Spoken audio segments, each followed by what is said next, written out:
right, Big Nas, how's it going, man? I'm good, man. I'm good. We got Detroit's finest. Yes. Eminem's yes, ex-bodyguard. Yes. Yes, the notorious ex-bodyguard. A lot of the fans love me.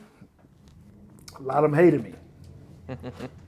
But it comes with it when you write a tell-all book. Right. Based on the world's greatest rapper of all times. Let's be real, the boy dope, man. Well, let's start from the beginning. How did you guys meet?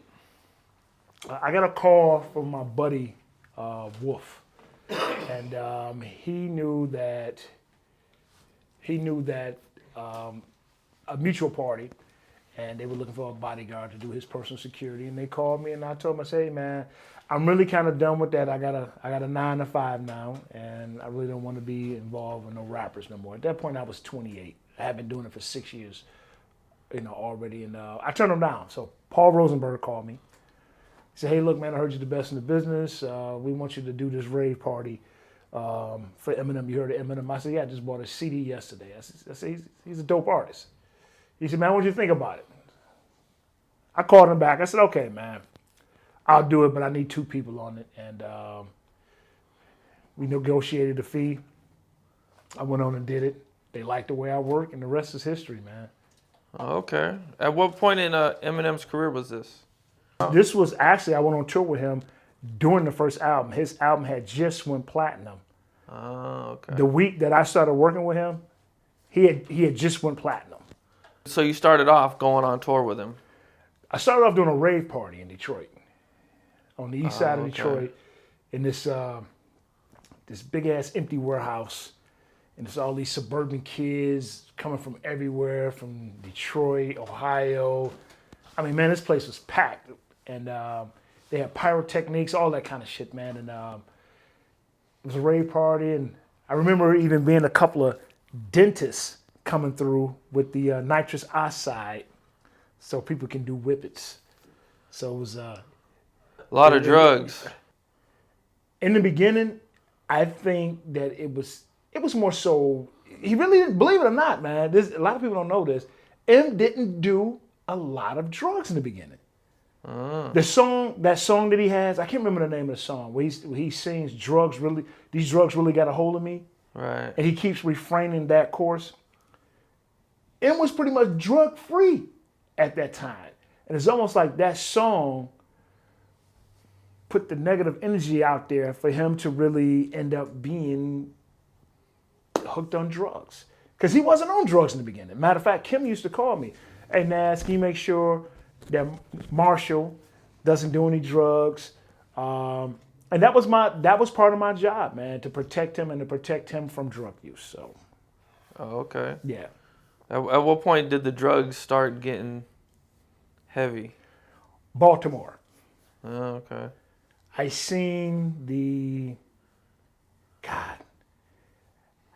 I'm angry at myself because in my mind I could have stopped it. He had a road manager, not a road manager, I'm sorry, assistant manager at that time who would constantly push drugs. Push drugs as in to say, "Hey man, look, take this will give you energy. Hey man, take this will do this will give you up." And me and that guy would fall out all the time and say, "Hey man, don't do that to him, man." I said, "The guy's he's not on any drugs. He don't need it. He's already a high level, energetic person anyway. The guy ate healthy, drank a lot of water. He was going through this whole vegan thing. He was losing weight." And I seen it happen in Baltimore where this particular person had this knapsack, backpack, and he pulled Proof and Eminem into the bathroom. And I was telling him, "Hey man, don't give him that. Don't give him that." I said, "Hey man, don't take nothing, man. Don't take nothing." So they're inside the bathroom. M and Proof got their back toward me. And the guy's name is DT. Ain't no need me trying to avoid his name. DT facing toward me, and he's slowly closing the door. As he's closing the door, Eminem disappears, and you can see half of the face of DT, and he got this sinister look on his face. I'm like, "Man, don't have them get on that shit." So as I go to try to push the door open, he closed and locked the door. And to me, I've always said that's when the drug habit started in Baltimore. And when I say drugs, at that time when I was working with him, it was the recreational stuff. Weed, shrooms, ecstasy, whippets, none of the hardcore shit while I was working with him. But at one point, somebody was going out in every city and getting him drugs. Here's the thing, man. Really didn't have to go out. A lot of drugs are thrown on stage. People were throwing drugs on stage. Let me be real with you, man. It wasn't just for Eminem. Any rocker, any hip hop artist, and it depends on your demographic. So if you're a rapper, they're throwing $50 bags, $10 bags of weed on the stage. Okay. If you're a rocker, they're throwing acid, they're throwing coke, they're throwing heroin. This has been going on for decades, man. You know, we're talking about 50, 60, 70 years, as long as rock has been alive, the music industry, because the fans want to personalize the concert of being able to say, hey man, I gave M some acid, or I gave such and such a $50 bag. And they would do these drugs that people would throw on stage? Not all of them. You can't technically do all of them. Right. It would be like a pick and choose. It'd be like Halloween, man. You sift through the shit. We won't take that one. I don't know what that is. Okay, we know what weed is. You know, there was a point where I always had to tell these guys, we don't know what these people are throwing on stage, so don't take that shit. So a lot of stuff, the weed was probably the safest drug that would be taken or smoked. The other shit, man, I would really pretty much shut that down. So if anything was done outside of the marijuana, that was usually something that was selected or grocery shopped themselves. Believe it or not, man, this is going to sound like an oxymoron. M was such a health nut. I mean, deli trays, one of the things that was on his rider was deli trays, water, lemon, turkey, chicken. Really, weed kind of came in as a thing, you know what, I don't know, I'm just going to do it. I really don't want to do it, but I'm just going to do it. And it was, nobody really pushed him to do it. He's like, fuck it, I'm going to do it. I think he started taking some of the recreational drugs as a joke, because it wasn't something that he had to do, because he was such a health nut, man. A lot of people don't know that. So there would be times he takes some stuff before stage and before he goes on. And I can remember one time we were in Boston. This is a story that never made the book, so I might as well let this out now, because I'm not revising or adding any other stories to the book. So you get an exclusive right here. We were in Boston and we did this show, and the stage had to be at least 12 feet from the ground. So you had the stage, and then you had the barricades, and then you had the crowd. M had drank. His drink was Bacardi White. And was it Bacardi White? I think it was Bacardi. He had Bacardi White, and he liked Heinekens.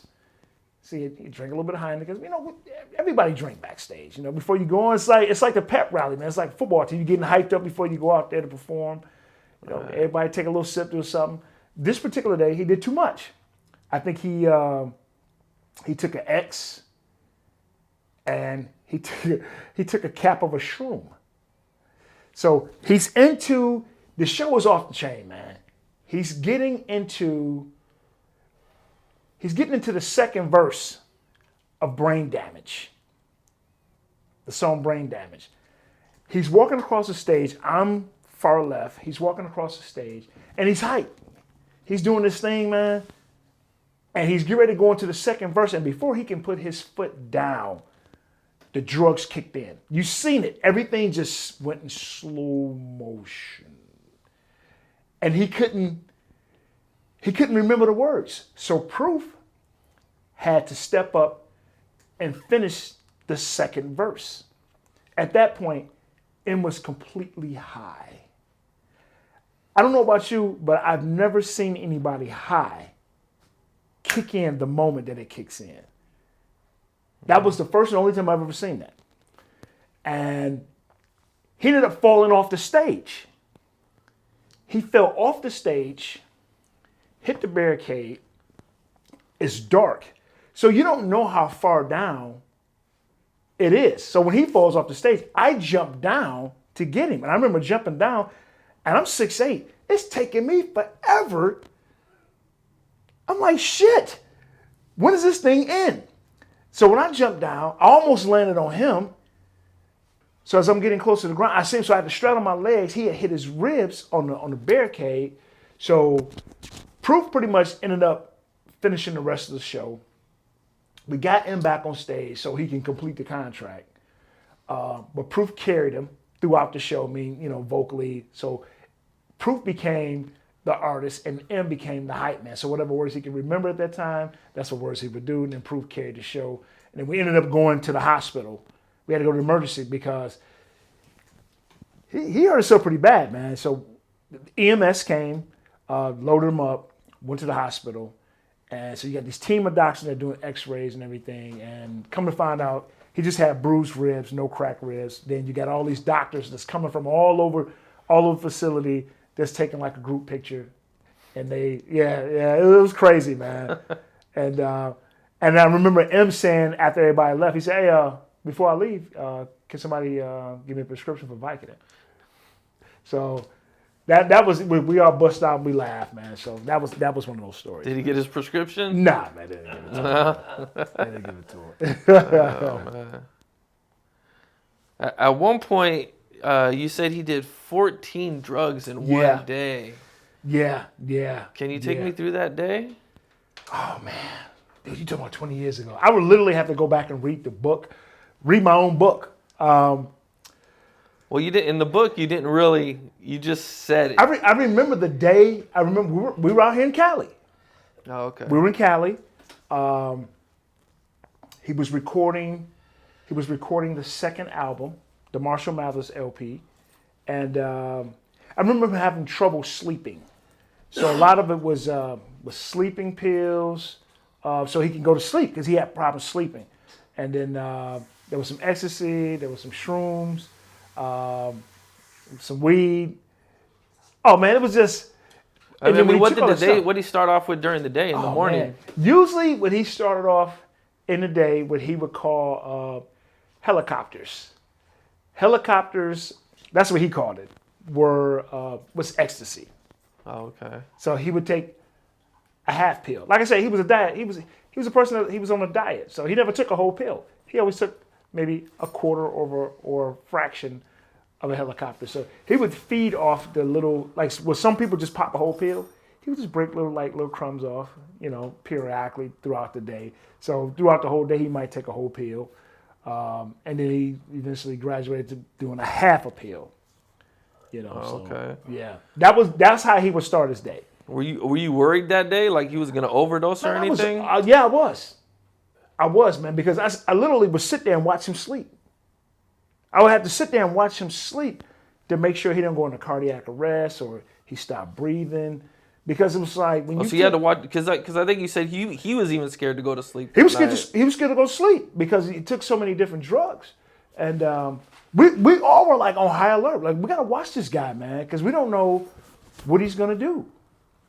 So you watched him the whole night, or how much we had of the to, night? man. We had to. Look, the thing a lot of people don't understand, wherever M stayed in the hotel, there was always an adjoining door. And the rule was to leave the door unlocked. So in the event that something happens periodically throughout the night, I'd go in and check on him, make sure, he was okay. Or if there was females over there, hey, look, you got to go, sweetie. It's time for you to go. Well, he said, I can stay. No, you have to go. He's asleep. You got to go.